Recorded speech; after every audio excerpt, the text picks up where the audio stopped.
kifo kino will speak to you. nti agenda kwogera nammwe. Not the individual, nti si ssekinoomu but the word. naye ekigambo. And that is what I want to promise you these next few days will be together. nti ennaku ze tugenda okubeera ffenna. I want to assure you that it will not be the words of a human being. nti si bigambo bigenda okuva mu kamwa ke eby'obuntu. I am going to struggle to show you the words from the scriptures. nti ebigambo ebiviira ddala mu kyawandiikibwa ekya Katonda. But before we continue, let us begin with the word of prayer. kinga ne tonatandika katuweeyo okusaba. Our loving Father in heaven, I want to thank you for this evening. I am grateful for the gift of life. Not because we are the most righteous, nor because we deserve it the most, but because your mercies that are new every morning have been extended to us. And so I ask you this evening again, dear Father, let your Spirit come and mightily present himself. I ask, Lord, that we may not hear the words of frail and feeble humanity, but that our hearts may be lifted to the very throne room of your presence. So I ask, Lord, that you may speak mightily and powerfully this evening in Jesus' name. Amen. Now, one of the things that you commonly hear in jokes and when people are trying to make fun of Christianity is the joke they make about the second coming of Jesus. nti ebyo musinga okuwulira ebya bulijjo abantu basinga okwogerako kwe kukomawo kwa Yesu Kristo omulundi ogwokubiri. There are two particular individuals that I'll mention. nti agenda kwogera ku bantu babiri bagenda okwogerako. One is Amotyo Mbalanguzi, the comedian. nti ye Amotyo Mbalanguzi gwe musinga okuwulira oyo comedian. He had a skit where he acted as Jesus, or one person acted like Jesus. yalina omuzannyo gwe yazannyamu n'abeera nga Yesu. And he was asked, why haven't you come back yet? ne bamubuuza nti ssebo lwaki tokomangawo. And he said that the sticks they caned me the first time nti emigo gye baakuba egyasooka are still scaring me of going back the nti second giri time. gyali mizibu ne giyitiisa okuddayo. Then one good general of this country, nti omu ku bageneraali mu ggwanga lino when he was at a press conference, said nti we yali ng'atudde mu lukuŋŋaana olumu nayagamba nti that the first time they beat him with sticks, nti emirundi egyasooka ne bamubba emiggo how can he come back now when we have tanks and missiles? nti ayinza atya okomawo nga tulina zimajjegere ezikubirawo amasasi ne gakuttirawo. And one of the common things that people will say, nti ekintu ekimu abantu kye bajja okugira nga bayogera which is an example that they don't actually study their Bible. nti ekitegeera nti tebasoma bayibuli zaabwe. I want you to confirm that this is true. nti ayagala mukakasa oba kino ekintu kituufu. At the cross when Jesus is dying, nti ku musaalaba nga Kristo afa he says, I am coming back soon. agamba nti nkomawo mangu ddala. Is that true or false? ekyo kikyamu oba kifu oba kituufu? Be careful before you answer. nti mwegerereze nga temunaba kuddamu. When Jesus is on the cross dying, nti Yesu Kristo waba ali ku musaalaba ng'afa, there is nothing he says about coming back soon. nti ye talina kyagamba nti akomawo mangu He ddala. doesn't say that he's coming back soon at the cross. ntagamba nti akomawo mangu ddala ng'ali ku musaalaba. At the cross, he is crying in agony and says, into your hands I commit my nti ku spirit. musaalaba aba ali mu bulubi ng'akaaba nti nteeka omwoyo gwange mu mikono gyo. The part where he says he is coming back soon ekiseera kyagamba nti nkomawo mangu ddala is in Revelations 22. Revelations, the whole book literally talks about it. nti ekitabo kyakubikula kikyogererako ddala. But the verse we have begun with in particular, naye olunyiro tutandise nalwo nga tutandika Revelations 22 verse 12, nti kubikulirwa essula ya 22 olunyiro 12 it says, behold, I come quickly, nti agamba nti laba nzija mangu ddala and my reward is with me, nti n'empeera yange wamu nange to give every man as his work shall be. nti okusasula buli muntu ng'omulimu gwe bwe guli. But here's a question. wano wali ekibuuzo. When he says quickly, wagamba nti nzija mangu ddala how quickly is quickly? nti amangu ddala ge galiwa? Because this is more than 1,930 years ago. nti emyaka 1930 bwe bakayita emabega. Are we together? tukwatagana mu And Luganda. many people say, will he really come back? abantu abasinga bagamba ddala kituufu ddala agenda kudda. In fact, as we speak today, many people laugh at the idea of the second coming. nti abantu bangi basekerera n'ekirowoozo ekyokukomawo kwa Yesu Kristo omulundi ogwokubiri. But this evening we want to talk about signs that you cannot ignore. nti akawungeezi twagala twogere ku bubonero bw'otasobola kwewala. Signs of Jesus' return. obubonero obw'okukomawo kwa Yesu Kristo omulundi ogwokubiri. In fact, the way I have begun is already one of the signs. nti engeri gy'atandiseemu nako kabonero. Write down this verse. wandiika olunyiriri luno. 2 Peter chapter 3. Peetero ekyokubiri essula 3 verse 3. olunya olwokusatu He says that knowing this, agamba nti okumanya kino that there shall come in the last days scoffers, nti walijja abayigiriza abangi no people who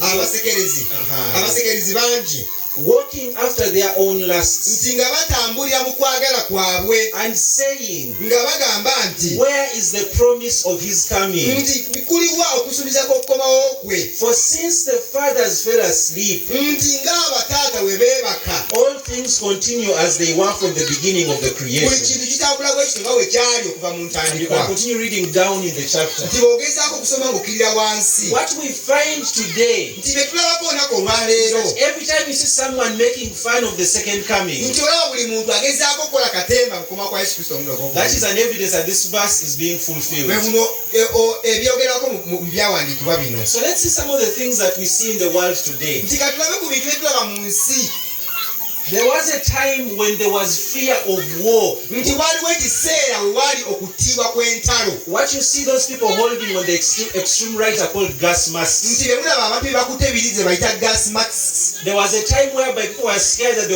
they would be chemically assassinated. nti waliwo ekiseera kino we batadde bisobola okuvaamu oba okubumbulukuka Times of the world wars, ebiseera ebyesematalo and owokubiri in certain places of this world where people are eager to kill themselves. ate mu kiseera kino abantu nga beetegese okutwala obulamu bwa bannaabwe Next slide, my brother. So as we look at the earth today, nga bw'otunulira ensi olunaku we olwaleero ask ourselves the question, twebuuza ekibuuzo where will everything end? buli kintu kigenda kuggwa kitya So yesterday we looked at the Bible and how true it is. jo twatudde bayibuli nga bweri ey'amazima Today we want to see what does it actually say about the issue of Jesus' coming. leero twala tumanyi nti eyogera etya kukoma kwa yesu kristo omulundi ogwokubiri Move on, please. Some of the things that we see today are droughts and pollution. nti tulaba engeri omukka gye gutambula mu bbanga n'eddungu If you did not know, nti oba tomanyi as we speak today, the Sahara Desert is quickly moving southwards. nti olaba nti eddungu litandisa okutambula nga liva waggulu nga litandika okukkirira And wansi for those of you that are observant here in the central, mmwe abali wano mu masekati mwira kye mulaba you can already see that the seasons are changing. Have you nti noticed? ebyasa bitandisa okukyuka Have you noticed that? mutandisa okukiraba ekyo That there are seasons where we expected rain and now we have sunshine. And, waliwo days ekiseera when we bwe expect tusuubira sun. enkuba ate omusana ne gwaka And where we expect the sun, we see rain. ate tusuubira omusana ate enkuba n'etonnya The places that need the rain, we don't see it there. nti ebitundu bye twetagamu enkuba tetonnyayo And in places where they don't need the rain as much, it rains. ate gye batasuubiranga nkuba gyesiba okutonnya You have heard, those of you who are keen on social media at least, mwe abali ku social media ku mitimbagano the floods in certain Arab or semi-arid countries. nti amataba gali mu nsi ez'eddungu Let us move on.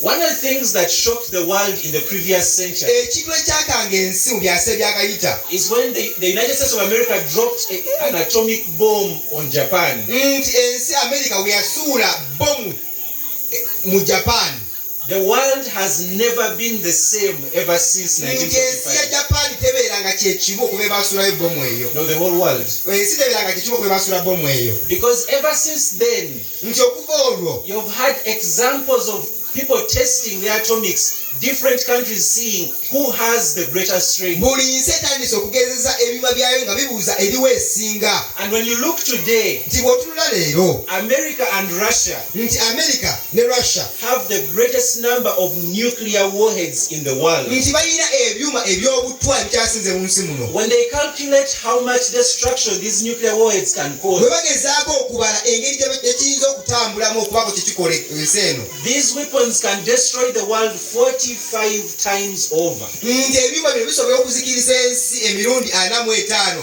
n'okusingawo Are we together?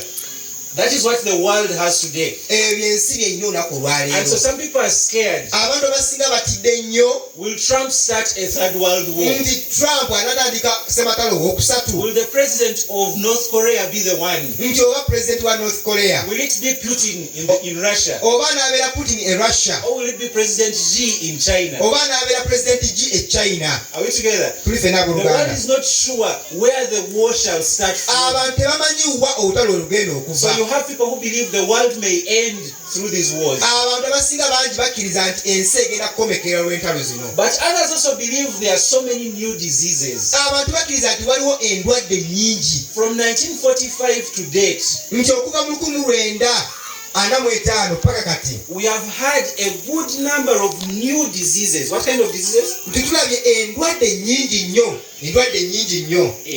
endwadde empya nnyingi nnyo. By impia, I mean diseases that were not recorded previously. One of the ones that all of you would most likely know about is COVID. Isn't it? But did you actually know that COVID was not so new? The COVID virus was part of an already known virus family. But then there are so many new diseases, some of which you have never even heard of, you who are here. How many of you know the Zika virus? Only 3-4 of you who are here. How many diseases do you think exist that you don't know about? Now here's the interesting thing. One of the diseases that humanity has nearly wiped out is the virus of smallpox. No, we don't have smallpox today. But here's the interesting thing. The samples of that virus are still kept. Why do you think they are keeping them? Future use. That's a smart answer. Between the border of Russia and a certain Soviet country, there is an abandoned laboratory facility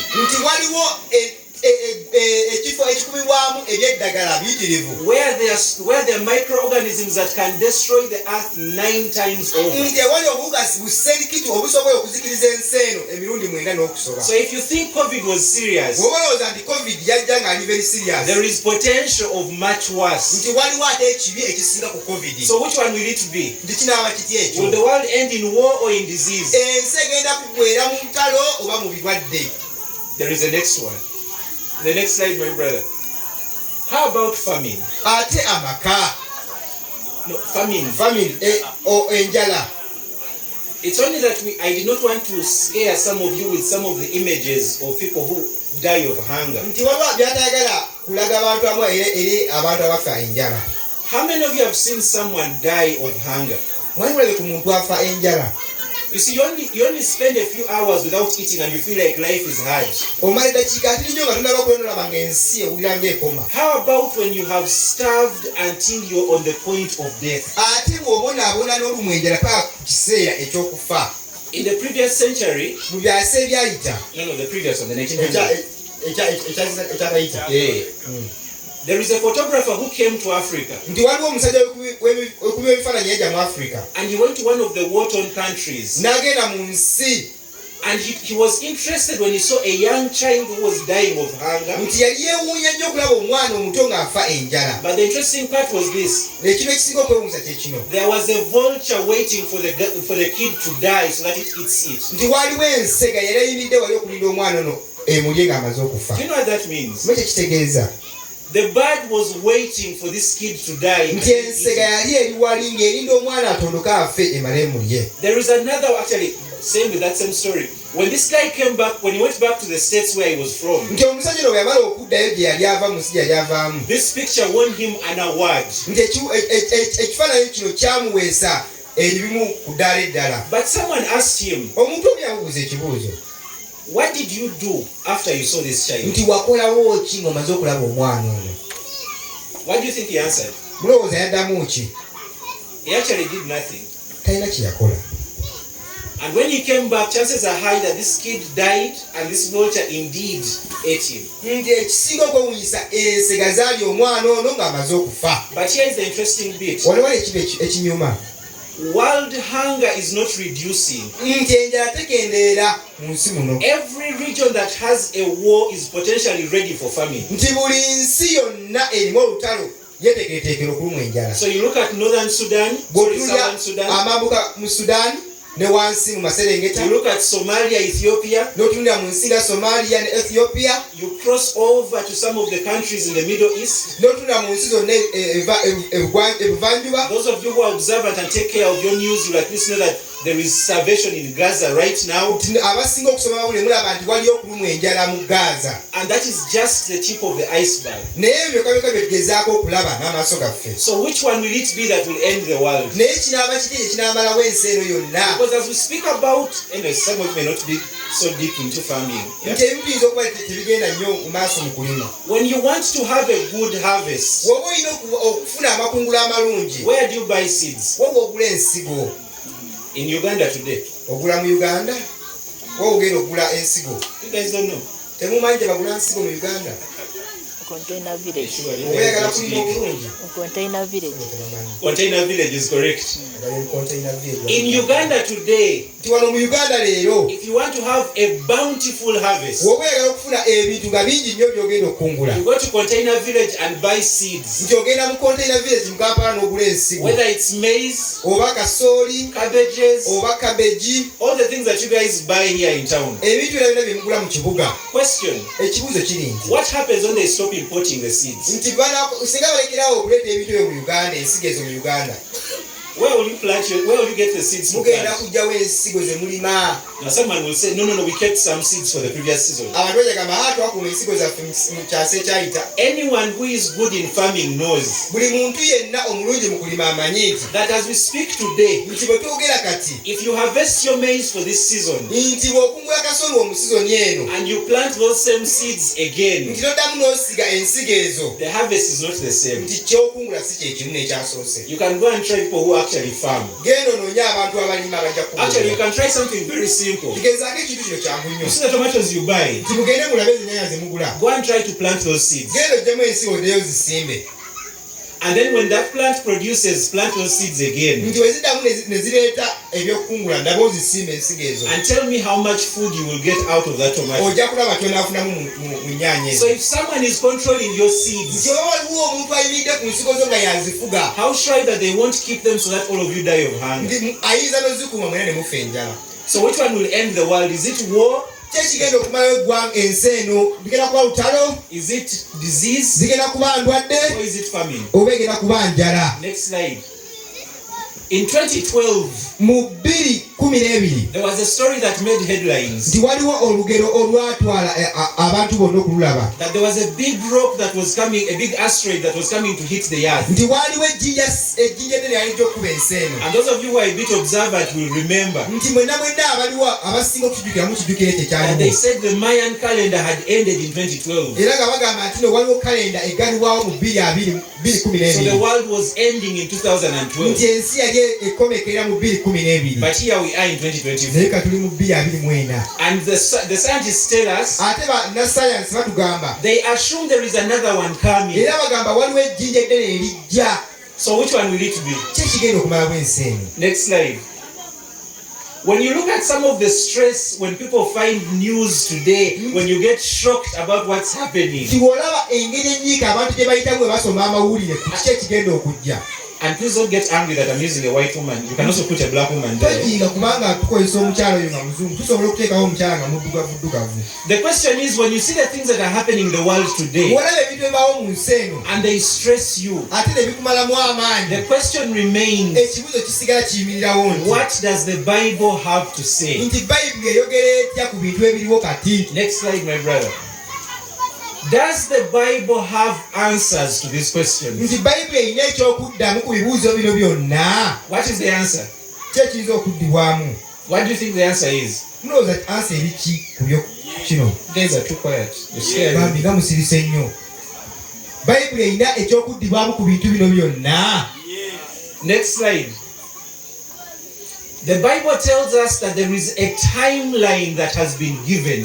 Bayibuli etugamba nti waliwo ekiseera ekituweereddwa. And when this time runs out, Era ekiseera kino kinaggwako, God will send his son to return. nti Katonda mwennyini agenda kusindika omwana we akomewo ku nsi. When Jesus says, I am coming back, bayibuli wegamba nti Yesu Kristo wagamba nti laba nkomawo mangu ddala. He meant what he was saying. Ategeeza kyayogera. Look, Numbers 23:19. Soma mu kitabo kyakubala essula 18. It tells us that God is not a man that he should lie. Nti Katonda si muntu asobola okulimba. Are we together? And if he said he will come again, Era waba yagamba nti agenda kukomawo weewaawo agenda kudda. but the question is, what did he say to prepare us for his return? Yayogera ki ekigenda okuteekateeka mu komawo kw'omulundi ogwokubiri? That is what we want to read today. Tetwagala okusomako olunaku olwaleero. Next slide. Jesus speaking to his disciples. Yesu ayogera n'abayigirizwa be. We are now in Matthew 24. Tuli mu kitabo kya Matayo essula 24. Are we together? Tuli ffenna abooluganda.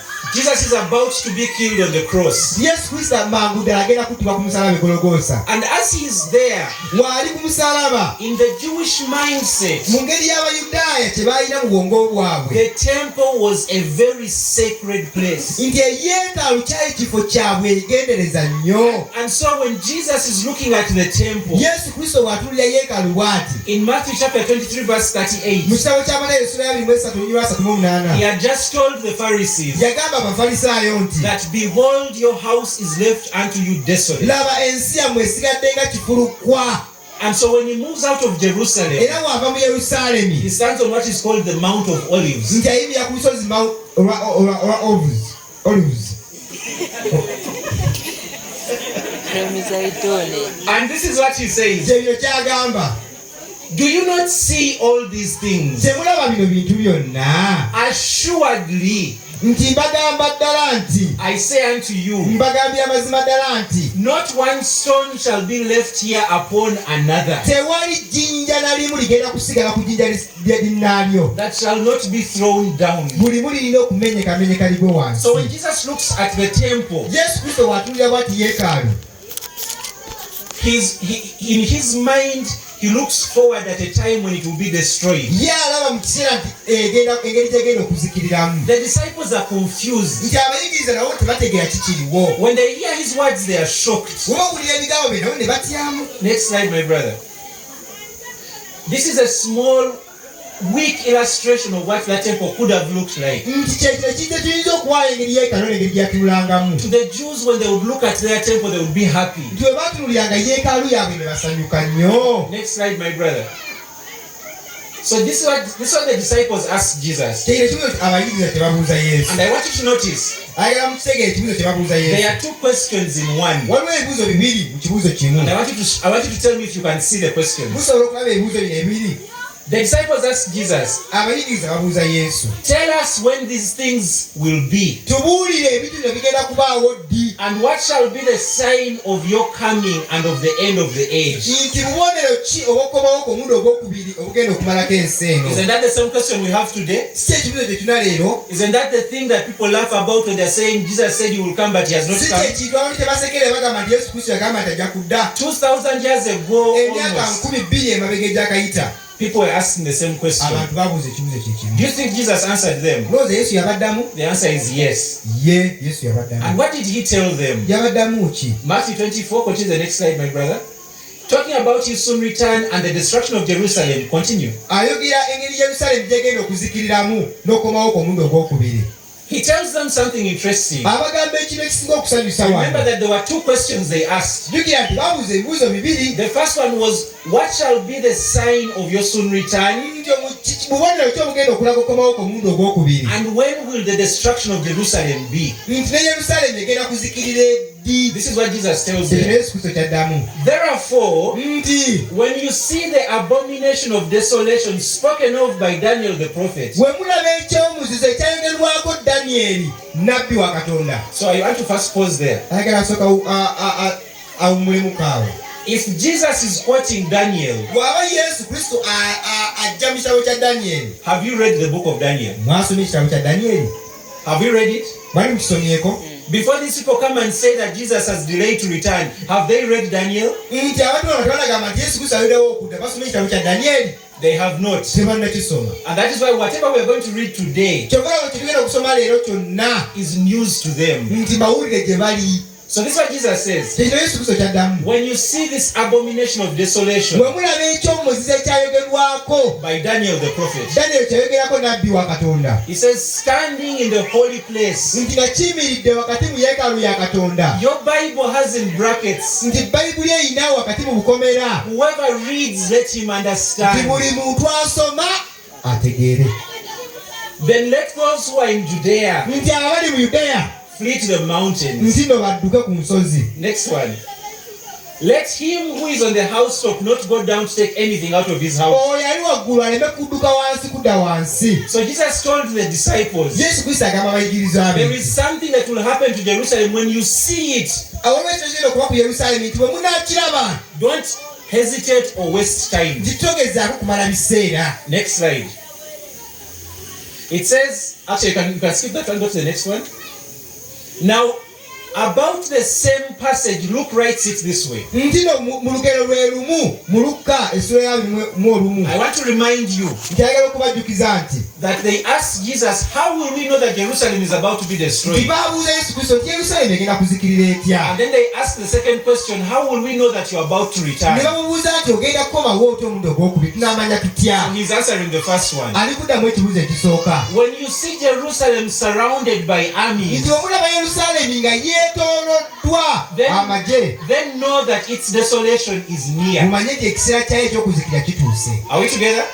Tuli ffenna abooluganda. Now let me give you the years when he says this. Nti kaawulira emyaka wayogera ebigambo bino. Jesus says these words in 31 AD. Yesu Kristo ayogera ebigambo bino nga 31 nga tanaba kufa. 31 AD. Asatu mu emu Uh-huh. nga tanaba kufa. Jerusalem was destroyed Nti Yerusaalemi yazikirizibwa in 70 AD. nti mu 7 nga Yesu Kristo tanaba kufa. Ng'amaze okufa. Yes. So the signs that Jesus is giving them here Nti obubonero Yesu Kristo bw'aba wakati were 39 years in advance. emyaka gyali 39 mu maaso. Now I want you to follow with me. Njagala mugoberere ffenna wamu. It says that, first go back a little bit. Sokodde emabega kati nnyo. It says, when you see Jerusalem surrounded by armies, Nti bwe mulaba Yerusaalemi nga yeetooloddwa eggye, then know that its desolation is near. manye nti ekiseera ky'okuzikira kyayo kituuse. Next one. They will fall by the edge of the sword Nti bajja kugwa ku biso and be led away captive into all nti nations. bakwatibwe ng'abasibe mu nsi yonna. Jesus tells his disciples Yesu Kristo agamba abayigirizwa be nti that when Jerusalem is destroyed, Yerusaalemi ng'egenda okuzikirira, they will be spread all over the world. nti bajja kusaasaana ensi yonna. You will know why this is important as we continue. Nti mujja kumanya lwaki ekintu kino Next one. kikulu nnyo. Now, this is what a certain writer called Eusebius wrote. Nti omusajja ono yawandiika ebigambo bino We refer to them as early church fathers. nti tuwogerako nga ekkanisa eyasooka. Remember, I told you, when did Jesus say these words? Yesu Kristo yayogera ebigambo bino Which year did he tell the disciples? yabagamba mwaka ki? It was 31 AD. Are we together? Nti nga 31 nga tannabakola ki, tannaba kufa ku musalaba. In 66 AD, Nti mu 66 those are 35 years. emyaka 35 This is what was written. bye bino ebyawandiikibwa. In the year AD 66, Nti mu myaka 66 approximately 33 years after Jesus gave his prediction, nti emyaka ng'egiyise emyaka 33 Yesu Kristo ng'amaze okuwa by'amala okulagula. the Roman armies Nti amagye ga Ruumi, under a general called Cestius, nti omunnamagye oyo Sestius owa Ruumi, they came to put down a rebellion that had broken out in Jerusalem. nti bajja okuteekawo olutalo wakati Now, wa why, Yerusaalemi. why is this important? Lwaki kino ekintu kikulu nnyo? Jesus had told his followers, Yesu Kristo yagamba abayigiriza be nti the moment you see armies surrounding bwe Jerusalem, mulaba amagye nga geetoolodde Yerusaalemi, know that the destruction is near. mumanye nti ekiseera ky'okuzikira kyammwe kituuse. Are we together? Tuli ffenna abooluganda. 33 years later, over 33 years later, this prediction happens. Nti emyaka 33 ebintu bino byagula bitandika. So this is what happens. Kino kibaawo. As they laid siege against the city, Nti nga bakisazeewo okulumba ekibuga, the city withstood the ravages of the Roman army. nti ekibuga kyagezaako okulwanyisa Abaruumi. And finally, the Roman armies withdrew, Nti Abaruumi ne bagezaako okuggyamu amaanyi gaabwe, despairing of actually being able to take the city. As they failed to take the city. nga bagezaako okulemerera okutwala ekibuga kino. Next one. 4 years later, emyaka ena nga giyiseewo in the year 70 AD, nti mu myaka gwa 7 the Romans sent a new general, abaluumi basindika komanda omulala, and his name was called Titus. nti ennyo ye bamuyita Titus. I am giving you the names so that you can go back and confirm. mugende munoonyereze When he came to Jerusalem, nti weeta e Yerusaalemi he besieged it, nti yakikuba, and the people who were inside starved. nti abantu abalimu ne batandika okuyaayaana, Mothers ate their children. nti abazadde ne batandika okulya abaana baabwe, Men ate their belts. nti abasajja ne balya emisipi gyabwe, And when the Romans broke into the city, nti abaluumi bwe bayingira mu kibuga kino, about 1 million Jews were slaughtered. nti abayudaaya nga 10 ne battibwa ne bagibwako emitwe. 1 million. Miliyoni namba, akase kalamba. And what happened was, Kye kyaliwo the Jews were no longer able to stay in Jerusalem freely. nti abayudaaya bali tebasobola kuddamu kubeera mu Yerusaalemi. But you know what's interesting? Manya ekisinga okwewuunyisa wano, No single Christian died. nti teri mukristaayo n'omu yafiira mu kibuga kino. Who can guess why? Tulowooza lwaki? Because they had been warned. Kubanga baali Jesus balabuddwa. had given them 4 years in advance to prepare. Nti Yesu Kristo yali amaze okubawa emyaka 4. Now, how is that important to you in 2024? Kati gwe kikugasa ki mu 2024? Next slide, my brother. Those are still pictures of the destruction. Just what we assume it looks like. This is what Jesus points us to, our time. Nti Kristo kino kyatulaga mu kiseera kyaffe. So this is what he says in Matthew 24 verse 7. Mu Matayo essula ya 24:7 agamba ebigambo If you bino. want to know whether Jesus is about to return, Obeera okumanya Yesu Kristo gy'anaatera okudda. this is what he told Bino us. ebigambo byatugamba. He says, for nation will rise against nation, Nti eggwanga liritabaala eggwanga. and kingdom against kingdom. Nti n'obwakabaka okutabaala obwakabaka. Do you see that happening today? Mulaba ebibaawo kati kaakati. Do you see it happen? Mulaba ebibaawo kaakati. Yes. Do you think it's about to stop? Mulowooza bigenda kukoma? No. Nedda. Next one. It says there will be famines. Nti walibeerawo I'm enjala. going to look at each of them separately. And there will be famines, Walibeerawo enjala. pestilences, Nti endwadde. and earthquakes in various places. Nti ne musisi mu bitundu ebisinga eby'ensi Now eno. let's try to see if these things are true. Kituufu ebintu bituufu gye biri. Next one. There will be famines. Walibeerawo enjala. Do you see famines today? Waliwo enjala leero bannange. We began by speaking about some of them. Twatandise nga twogera ku njala. It speaks about pestilences. Walibeerawo endwadde. Now, a pestilence is not just a disease. Nti eyo si just ndwadde. It is a strange disease, Nti bulwadde bwa mutawaana nnyo. a new Nti disease. bulwadde bubeera bupya. So Jesus told us Yesu Kristo yatugamba nti that as he's about to return, nti bw'ali nga naatera okudda, you will see wars, mujja kulaba entalo, you will see strange diseases, mujja kulaba endwadde empya, you will see famines happening. mujja kulaba enjala ng'ebeerawo. And as people around are asking themselves, what is going on? Abantu nga beebuuza kiki ekigenda mu maaso. We, the Christians, can rejoice and say we know what is happening. Ffe abakristaayo tujja kuja tugamba nti ffe tumanyi ekibeerawo. In fact, write down this verse. Timuwandiike olunyiriri luno. Luke 21 verse 28. Luka essula 21:28. Jesus says, Yesu Kristo agamba when you see these things begin to happen, nti bwe mulaba ebigenda bitandise okubeerawo, lift up your heads, muyimuse emitwe gyammwe waggulu, because your redemption draws kubanga near. okununulibwa kwammwe kunatera okutuuka. When the world is crying and depression is Nti increasing, ng'ensi ekaaba nga buli muntu enyiike yeeyongera, for us we get excited. ffe tusanyuka. That is why there is a difference between the Christian and the non-Christian. Kyokka wabeerawo enjawulo eri omuntu omukristaayo n'atali mukristaayo. Write down this verse as well. Muwandiike olunyiriri luno nalwo mu Bayibuli. Titus chapter 2 Tito essula 2 verse 13 to 4. Actually, you can start from 11, but I want it from 13 to tandikira 14. ku 11 paka 14. And he says this, Ayogera ebigambo bino looking for that blessed hope, nti nga tutunuulira essuubi eryo, as early as Paul's day. nti nga bwe kyali mu kiseera kya Pawulo, The second coming of Jesus was called a blessed hope. nti okukomawo kwa Yesu Kristo gwali mukisa. The reason why many people's Christianity is weak today, Kyova abo abakristaayo bangi okukkiriza kwabwe kutini nnyo. they have no hope beyond beyond this life. tebalina ssuubi mu bulamu buno obw'ensi. And that's what we want to share with you today. twagala okugabanamu namu naku. We share with you a hope beyond this life. tugabana essuubi erisinga ku bulamu buno. And how can we be sure of this hope? tuyinza kuba tutya essuubi lino. Because Jesus, who foretold these events earlier, does not lie. nti kristo yatugamba ebintu bino nga tebinnabaawo tasobola kulimba. Next slide. That is the verse that I talked to you about, but let's read it from Isaiah chapter 51 verse 6. Isaaya essula 5:6. You see, I want to say this before we continue. ayagala kugera kino tulina kweyongerayo. Many people have a Christianity that only focuses on their problems. nti abantu bangi balina obukristaayo obutunulira ku bizibu byabwe. Let us not lessen the scope of Christianity.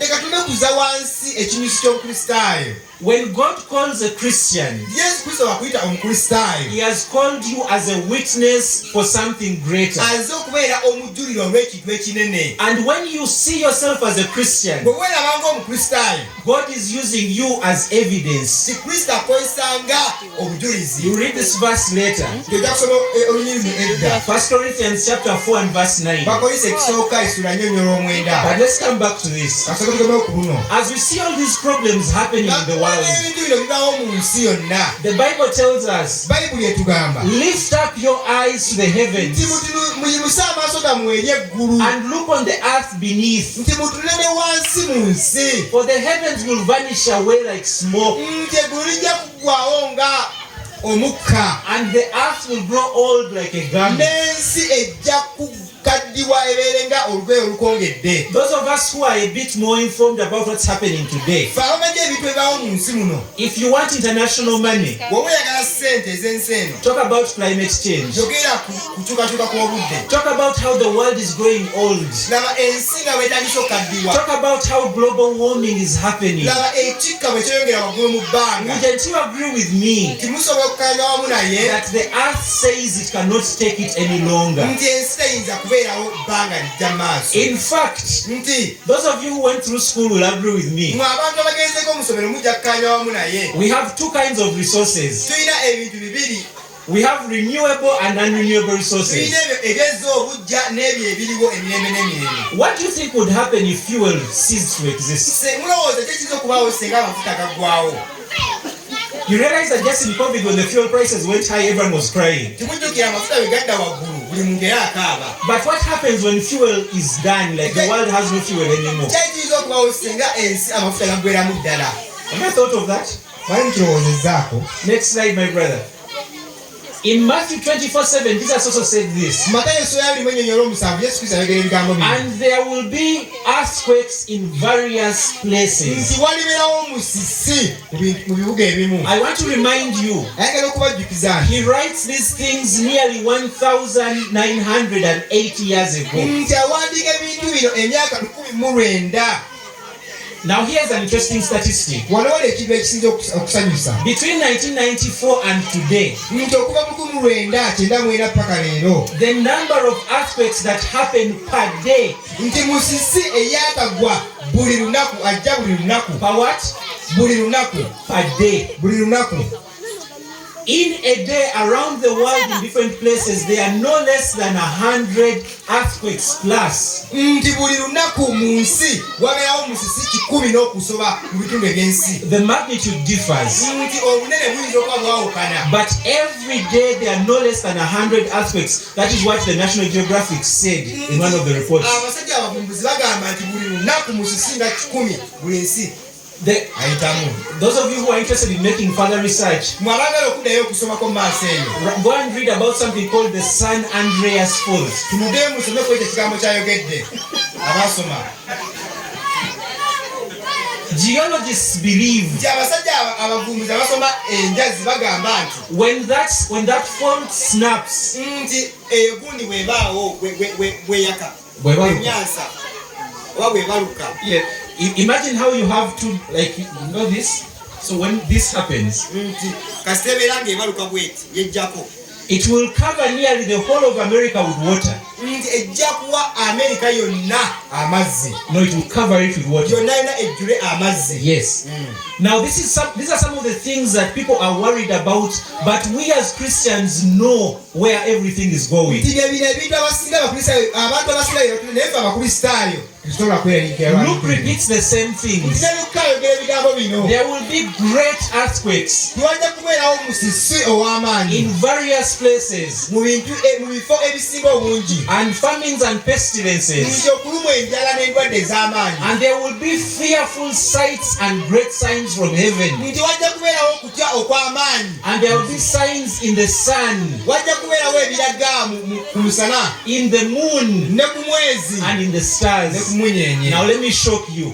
Kabatiisemu kati. Go back to that slide we're from. Ddayo ku sayiri gye tuvuddeko. Notice the order. Mulabe ekiriwo wano. There will be signs where? Wajja kubeerawo obubonero ku musana, In the sun, ku musana, in the moon, ku mwezi, and in the stars. ne ku munyenye.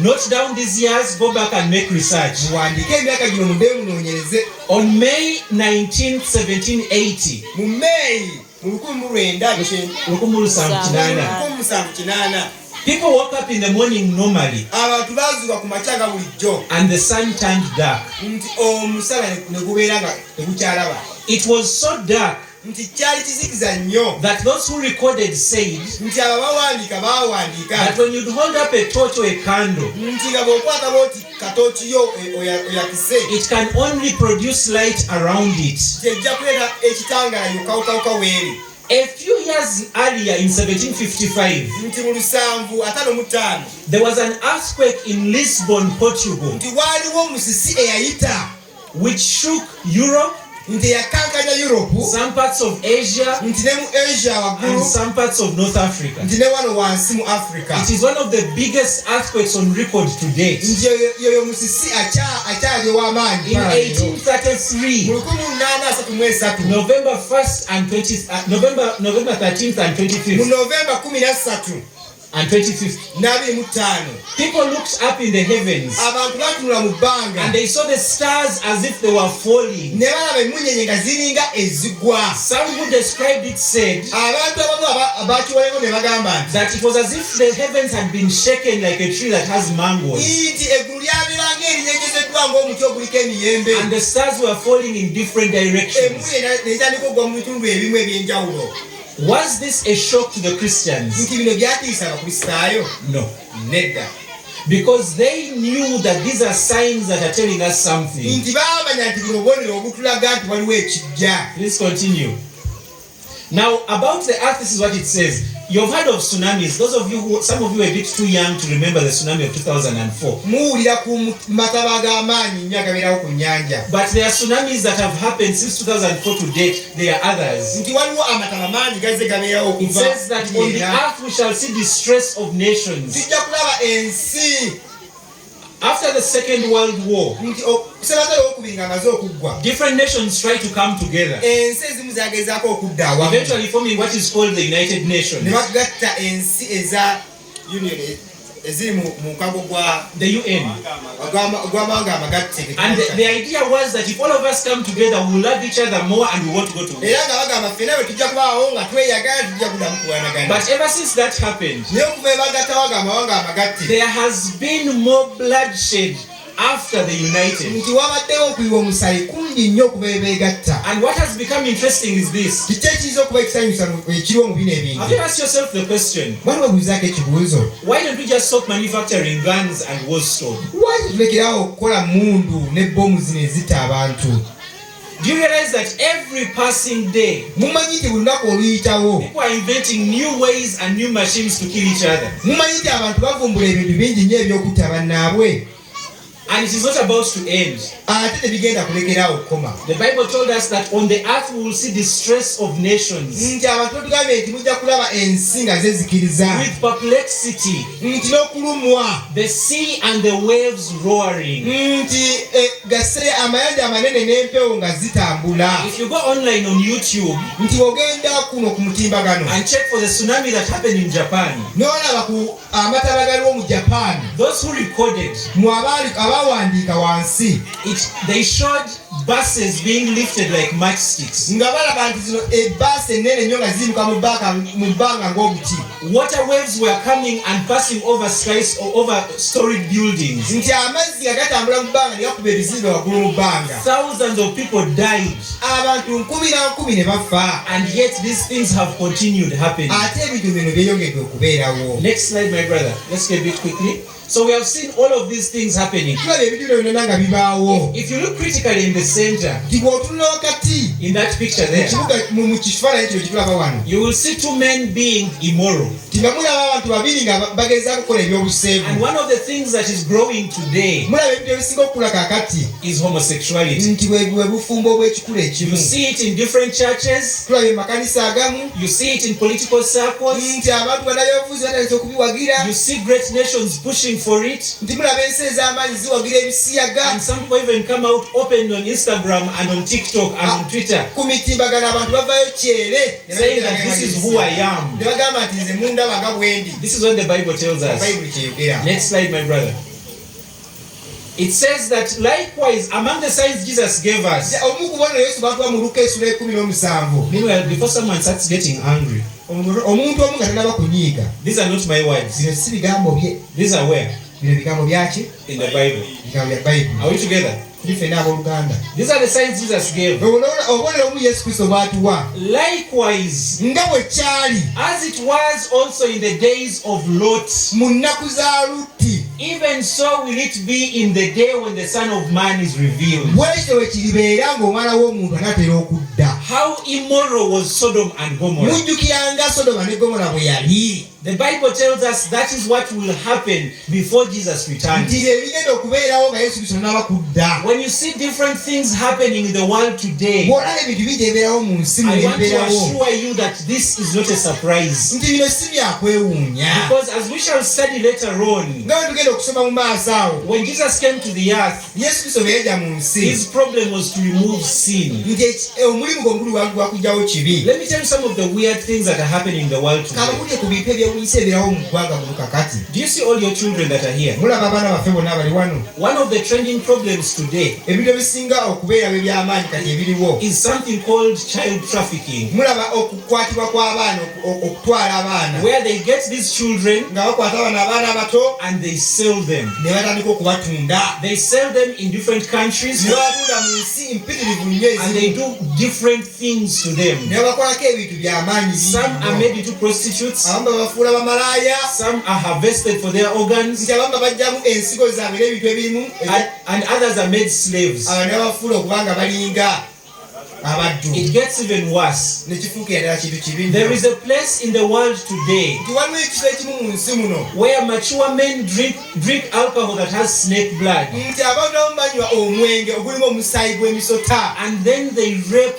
kids or young girls who are months old. ne batandika okulepinga okwata abaana bano abato ab'emyezi emito, I said months, not years. abali ku myezi. And what they believe is kye bayinza okukkirizamu kiri that as they do this, they are taking the life away from the child and living longer. nti bajjamu obulamu bw'abaana bo ne babeerawo nga The wickedness in the world today nti obubi obuli mu nsi muno is alarming. nti butiisa. We have not talked about the drugs. tetwogedde ku We have biragalalagala, not talked about alcohol and what it has done. tetwogedde ku mwenge ne kye We gukoze, have not talked about domestic violence. tetwogedde mu kuyiganyizibwa okuli We have ewaka, not talked about suicide rates that are going high globally. tugaana okwejja mu bulamu bw'ensi ebigenda mu ggwanga muno. Are we together? Ife n'abooluganda. And yet the Bible tells us, naye bayibuli etugamba nti as it was in the days of nga Lot, bwe kyali mu mulembe gwa Lutti, that is how it will be in the end. bwekyo bwe kibeeramu. So when people start asking, why is the world being like this? abantu beebuuza lwaki ensi efaanaganako nga bweri kati, Remember our topic of the day, mujjukire ekyokera kyaffe eky'olwaleero, signs that you cannot ignore. obubonero bw'otasobola kugyawo, bw'otasobola kwewala. Are we together? Ife n'abooluganda.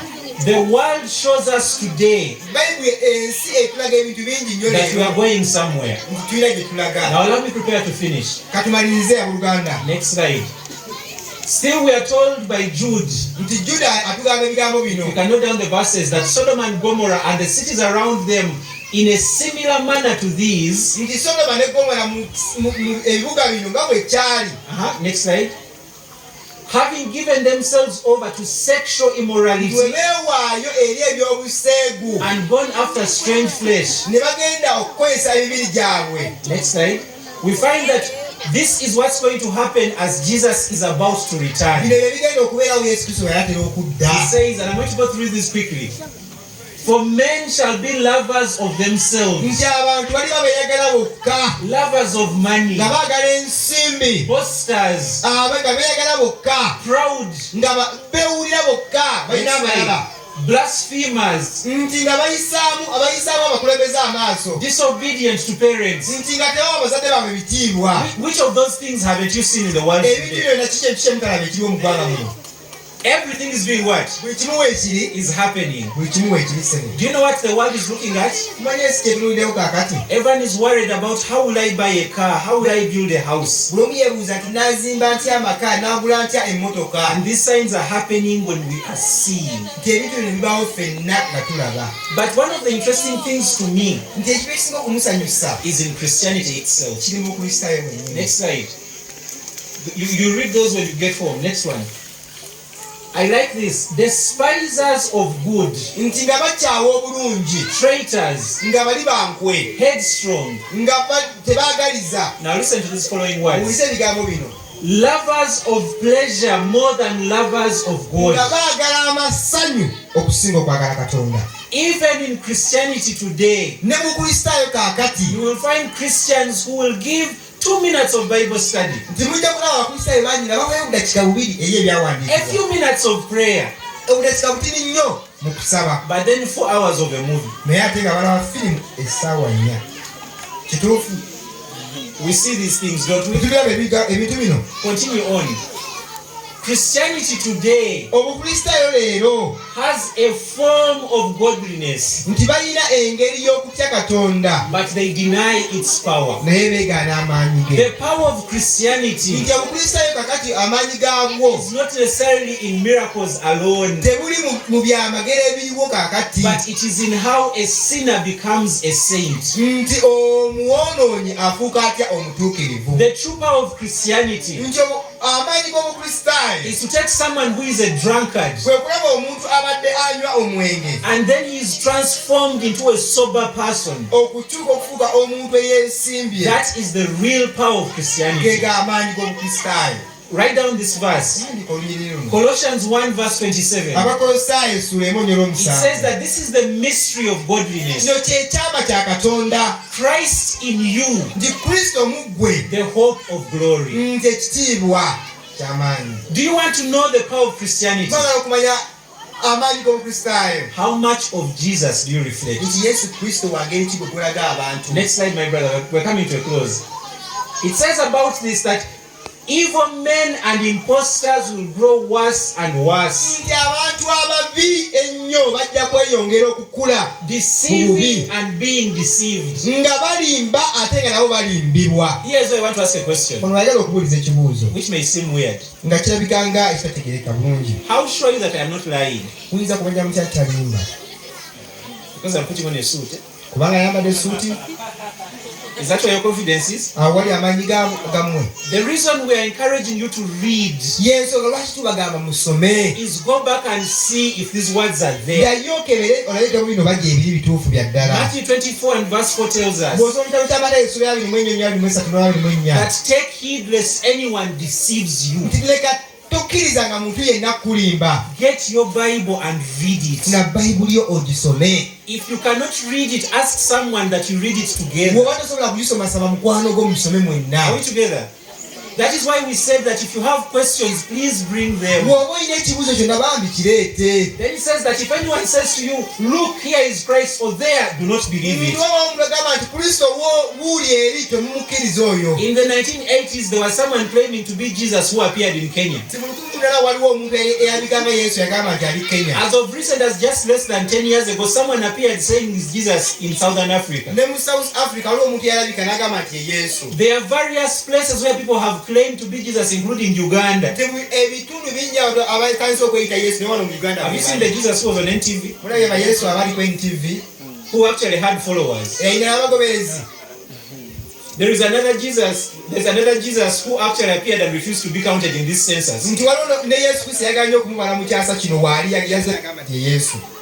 The Bible tells us that false Christs and false prophets will arise. Bayibuli egamba nti abalabe ba Kristo bajja kubeera bangi nnyo n'abalabe ba Kristo mu kiseera kino. But here's where the trouble is. Wano wali obulabe. They will show great signs and wonders Bajja kulaga obubonero bungi nnyo n'ebyamagero bingi nnyo. to deceive.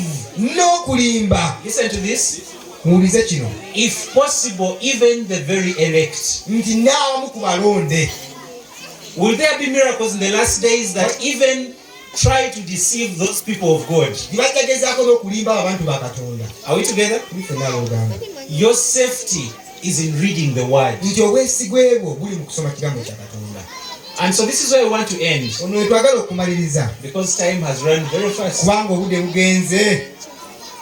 And this gospel of the kingdom. Nti n'eno enjiri ey'obwakabaka. Now let me tell you something about Bible study.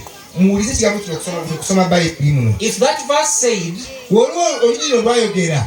if that verse said, Singa olunyi olwayogedde. and a gospel of the kingdom, Nti enjiri ey'obwakabaka. it would have meant any kind of gospel. Yali badde eyogera ku njiri yonna. Are we together? Ife n'abooluganda. But here it is particular. Naye wano eyogera ekinyusi It kino. says, and this gospel Nti n'eno enjiri of the kingdom ey'obwakabaka. will be preached in all the world Nti ejja kubuulirwa mu nsi yonna. as a witness to all nations, Nga obujulirwa mu nsi yonna. and the end will come. N'enkomerero ejja kutuuka. So what is one of the final signs that God gives? Kabonero ki ak'enkomerero Yesu Kristo k'agaba? When the gospel of the kingdom has been spread all over the world, Nti eno enjiri ey'obwakabaka bw'enaaba emaze okusaasaala ensi yonna. and everyone has heard it, Nga buli muntu yenna amaze okugiwulira. it does not say everyone will convert. Tebagamba nti buli muntu yenna ajja kukyuka. That is not what the verse says. Olusibo terugamba. The verse says the gospel is preached as a witness. Bayibuli egamba nti enjiri ebulira nga mujulirwa. As a what? Nga mujulirwa. As a witness. Nga mujulirwa. And when everyone has had a chance to decide, Nti buli muntu yenna nga afunye omukisa okukkiriza. then Jesus comes. Yesu Kristo ajja kukomawo. So here is what I want to say this evening. Kyagala okwogera akawungezi k'olwaleero. As you think about your life, Nga olowooza ku bulamu bwo. as you see the things that are happening Bw'olaba today, ebintu ebibeerawo mu nsi muno leero. where do you stand with your God? Bwe bw'oyimirire ne Katonda. I will not pressure you. Tagenda kuteeka ku. All I want you to do is when you go back home, Kyagala olowoozeeko ng'ozzeeyo ewaka. is to ask God to help you understand the truth Nti gezaako osabe Katonda akulabe okutegeera amazima. and to show you the truth in the Bible. Akulage amazima gali mu Bayibuli. If you want to go back home and begin a journey of prayer to find out the truth, Bw'oba oyagala okuddayo ewaka otandike olugendo lw'okusaba n'okuzuula amazima. we are going to be here and continue studying more interesting things. Tugenda kubeera wano wiiki zino zonna nga tugezaako okulaba ebintu ebipya. Believe me, there is more tomorrow.